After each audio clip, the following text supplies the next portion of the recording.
네, 안녕하십니까. 젊은이를 위한 청년교리 처음 시작하게 됐습니다. 제가 이 교리 내용은 이 교회 상식 속풀이라고 예수의 박종희 신부님께서 가톨릭 신문인가 가톨릭 평화 신문인가에 이렇게 연재했던 내용인데요. 그래서 어떤 그냥 가볍게 우리가 신앙생활 하면서 전례든 뭐 미사든 뭐 교리든 이런 거에 대해서 궁금한 어떤 질문을 하고 그 질문에 대한 간단한 교리적 답을 해주신 것을 책으로 엮은 거예요. 그래서 이거를 가지고 한 번 할 때 질문 3개씩 해가지고 제가 여러분들께 나눠드리겠습니다. 그리고 저도 길게 하는 거 굉장히 싫어요. 여러분들 막 시간 뺏는다 생각하겠지만 저도 제 시간 뺏기는 겁니다. 저는 15분 타이머 딱 이제부터 시작입니다. 딱 맞춰서 이거 올리면 끝날 거예요. 더 해달라고 안 해줄 겁니다. 이거 하면 딱 끝날 겁니다. 첫 번째, 네, 이런 식이에요. 미사 때 왜 종을 치나요? 혹시 아는 분 계시나요? 시작을 알려? 또 집중하라고 알고 있네요. 네, 오늘 교리 내용이 다 벌써 첫 번째가 지나가 버렸는데, 미사 중 종을 치는 때는 먼저 성변화, 그죠? 예수님 몸으로 변하고 예수님 피로 변할 때 그때 치고, 그리고 전례적으로는 성목요일, 성삼의 전례 참여해 보신 적 있나요? 네. 성목요일 때 대형방송 하늘 높은 데서는 하느님께 영광하고 나서 이제 따라라라 종과 함께 오르간 하는 거 있죠? 그리고 파스카 성야 때, 그 대형방송 때 그때 이렇게 종을 막 칩니다. 제가 그 파스카 성야 미사 때 그런 타종 하나 이렇게 들려드릴게요. 잘 들어보세요.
네, 제가 무려 신학교 수석 반주자 시절에 제가 연주한 거예요.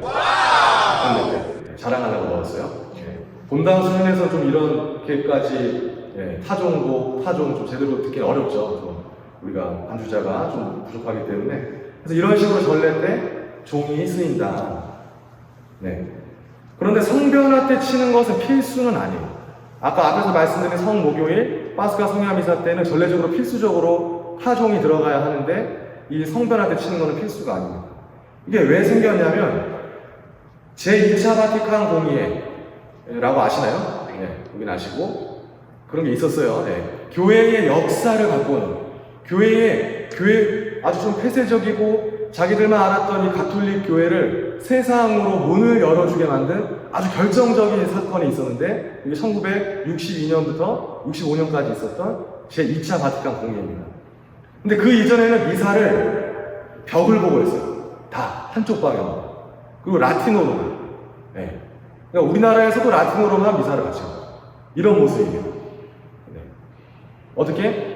이렇게 신자들이 입고 사제가 이렇게 벽을 보고 미사 라틴어로 못 알아듣죠. 그러니까 옛날 우리가 뭐 미사 보러 간다 뭐 이런 말들 하죠. 그게 이때 나온 겁니다. 무슨 말 하는지도 모르고 뭐 하는지 모르니까 그냥 뭐 보러 가는 거예요. 뭐 하는가 보다. 그래갖고 무슨 말인지도 모르고 그게 잘 보이지도 않으니까 사람들이 이렇게 고개만 숙이고 있고 자기 개인 기도에 많이 빠져 있어서 성변화를 할 때 가장 중요한 순간이기 때문에 이때는 잘 집중해서 쳐다보아라 라는 식으로 해서 종을 치는 그런 관례가 생겨났다고 합니다. 네. 결국 이제 중요한 순간에 집중하라는 거죠. 네, 두 번째 빠르게 넘어갑니다. 네, 미련을 두지 않아요. 네, 기도할 때 성호를 긋는 까닭은 무엇인가요? 성호경 보일 줄 모르는 분 계시나요? 그래요? 네, 예비자시나요? 네. 가르쳐 드릴게요. 네, 괜찮습니다. 당황했는데요. 자, 성호경 어떻게 하죠? 자, 이만부터 성부와 성자와 성령의 이름으로 아멘. 참 쉽죠? 네, 참 쉽습니다. 이 성호경을 우리가 모든 기도, 행사, 일, 이런 거 다 할 때 기도로 시작하죠. 이렇게 성호경으로 시작하는 것은 나 자신이 하느님께 속한 존재고, 내가 하는 기도가 하느님의 것이 되고, 내가 하는 일이 결국 성부와 성자와 성령이신 하느님이 바라시는 일이 되기를 청한다는 의미가 되는 겁니다. 그러니까 성부와 성자와 성령의 이름으로 지금 내가 시작하는 일 안에서 그 거룩함과 그 하느님의 현존함이 함께 하기를 청하는 거예요. 그리고 이 일이 하느님께서 바라시는 대로 나아가게 되기를 청하는 겁니다. 그리고 성호경으로 마치는 것은 삼위일체이신 하느님께 대한 신앙, 하느님은 삼위로 존재하신다라고 하는 우리의 삼위일체 신앙을 그냥 성호경 기도하는 이 자체로 우리가 계속해서 고백을 하는 거예요. 신앙 고백을. 네. 고백하고 내 삶과 기도와 일상이 온전히 하느님께 봉헌되고 수렴되기를 희망한다는 의미가 있다고 합니다. 네. 그래서 모든 일을 성호경으로 시작하고 성호경으로 마칠 때, 성부와 성자와 성령의 그 하느님의 그 이름이 나를 축복해 줍니다. 나 자신이 잘 돼서 나 자신의 어떤 그런 것도 있지만 하느님께서 지금 이 순간 또 그 기도를 통해서 더욱더 나와 깊이 있게 함께 하신다. 나를, 이 일을, 모든 것을 축복하신다. 라는 그런 의미를 지니고 있어요. 그러니까 우리가 밥 먹을 때 여러분들 식사 전기도 잘 하시나요? 네. 잘 하시네요. 네. 앞으로도 잘 하세요. 네. 식사 후기도도. 네. 그러면서 밥 먹는 것도 그렇게 성부와 성자와 성령의 이름 안에서 이 일용할 양식, 이 양식을 준비해준 많은 사람들, 그런 것을 감사, 드리고 축복하고 그런 의미를 지니고 있죠. 그러니까 이 일과 시작 끝에 성호경으로 시작하면 좋을 것 같습니다. 자, 세 번째, 복음서가 더 있다고요? 무슨 말인지 자체도 모르겠죠. 네, 무슨 질문인지 자체도 모릅니다. 네. 자, 복음서가 몇 권 있나요? 복음서, 무슨 복음? 몇 권이에요? 4권입니다. 4권. 마테오 복음서, 마르코 복음서, 루카 복음서, 그리고 요한 복음서. 근데 이렇게 따로 묶어요. 마테오, 마르코, 루카를 공관복음이라고 해요. 공관복음. 네. 이 세 복음서들에 등장하는 이야기들이 많은 경우 서로 중복이 되어 있어요. 뒤에 나오겠지만, 성경의 이 복음서가 쓰여진 연대가 다 다르거든요. 그래서 가장 먼저 쓰인 것이 마르코 복음. 그럼 이런 것과 여러 가지를 해서 마테오, 루카 복음이 나오고. 근데 요한 복음은 아주 전혀 다른 내용의, 전혀 다른 관점으로 쓰인 복음서라서 요한 복음서는 따로 분류를 합니다. 그러니까 이 복음서는 처음부터 쓰였을까요?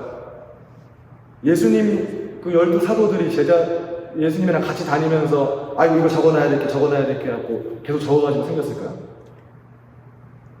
아니요. 맞습니다. 아니에요. 네. 예수님께서 승천하시고 나서 이제 성령 강림을 통해서 교회가 시작되는데 이 사도들이 소아시아 전 지역을 돌아다니면서 선교를 했죠. 예수님의 말씀을 전했어요. 그러면서 자신들의 어떤 공동체가 형성이 된 거죠. 근데 이 사도들도 늙어가고 죽을 때가 되니까 이거 내가 이 기억이 온전한가 뭐한가 하면서 그 예수님의 말씀과 행적들을 기록할 필요가 있다라고 생각이 들어서 그때의 그런 것들이 기록이 되었던 거죠. 이 복음서 집필년대를 참고로 보시면 마르코 복음서가 70년경, 마테오 복음, 루카 복음이 80년경 전후, 요한 복음이 90에서 100년경에 쓰였다고 해요. 네. 그러니까 이거는 우리가 마테오랑 요한 사가는 12제자에 속해 있죠. 그 마테오 복음과 요한 복음은 그 12제자인 마테오와 요한이 썼는가? 연대를 보면 요한은 그러면 이때 요한이 한 20살까지 살아야 그걸 쓸 수 있겠죠.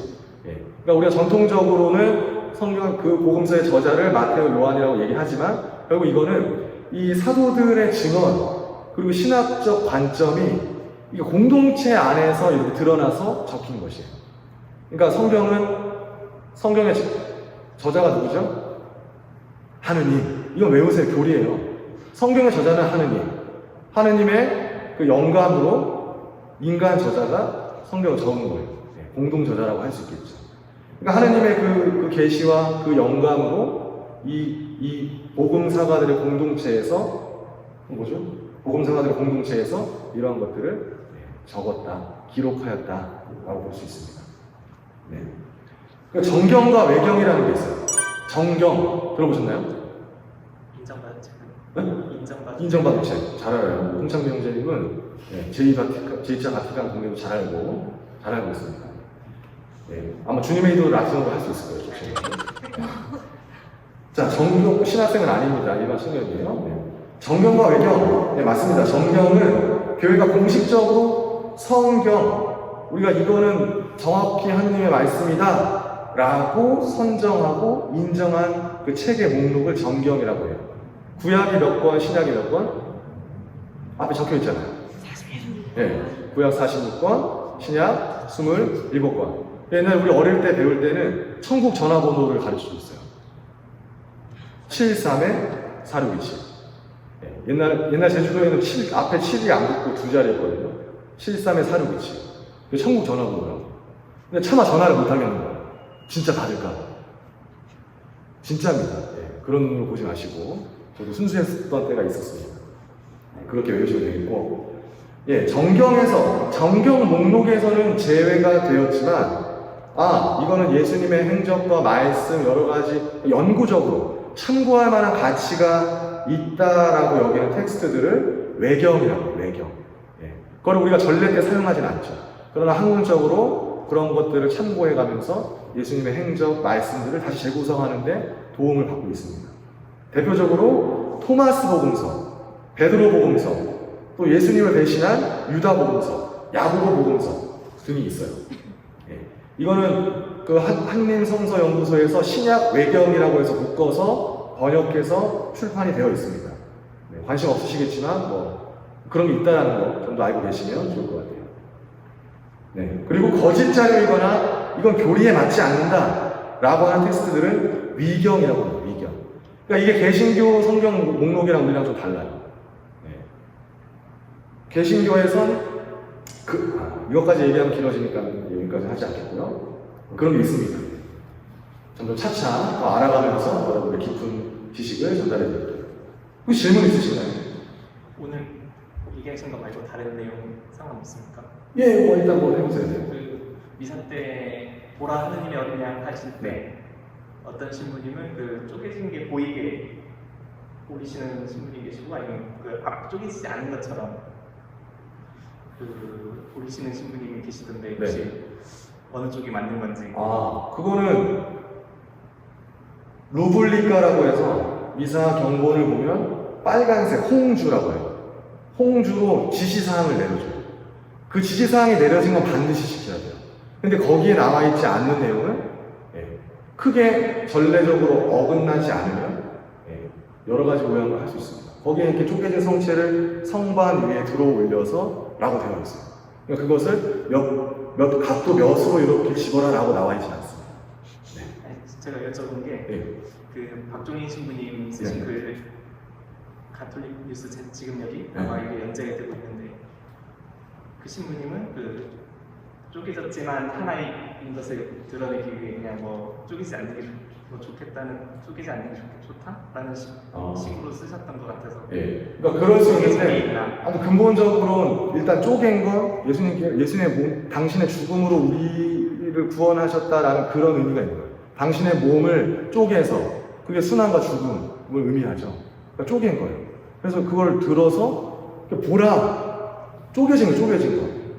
십자가에 들어 올려진 그 예수님의 몸처럼 그래서 보라 하느님의 어린 양 세상의 죄를 없애시는 분이시니 이 성찬 이 구원을 받을 수 있는 이 성찬에 초대받은 여러분은 정말 복됩니다. 라고 얘기를 하는 거예요. 그래서 뭐 그걸 뭐 정확하게 어떻게까지 하는 것이 맞는지 저는 뭐 잘 모르겠는데, 저는 그냥 요렇게 합니다. 보통 요렇게 하시는 것 같아서. 네. 딱 예. 오늘 올리실 때 딱 네. 그렇게 그 모습이 보여요. 네, 저는 그냥 그렇게 배웠고 그렇게 하고 있어요. 크게 근심이 들지 않으신다면 그거 자체보다 이 전례 행위 끝났습니다. 더 이상 안 할 거예요. 자, 이제 수행을 마칠 겁니다. 자, 영광성으로 마칠게요. 고맙습니다. 선생님 이름으로. 아멘.